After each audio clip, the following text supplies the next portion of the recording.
Compton, New York has issued a severe thunderstorm warning for Queens County in southeast New York, Staten Island in southeast New York, Brooklyn in southeast New York, Manhattan in southeast New York, Bronx County in southeast New York, Union County in northeast New Jersey, southeastern Essex County in northeast New Jersey, southeastern Bergen County in northeast New Jersey, Hudson County in northeast New Jersey, until 12:45 p.m.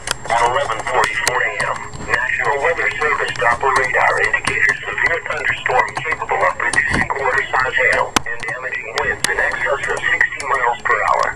This storm was located 6 miles southeast of Plainfield, or near Edison, and moving northeast at 30 miles per hour. In addition to large hail and damaging winds, continuous cloud-to-ground lightning is occurring with this storm. Move indoors immediately. Lightning is one of nature's #1 killers. Remember, if you can hear thunder, you are close enough to be struck by lightning.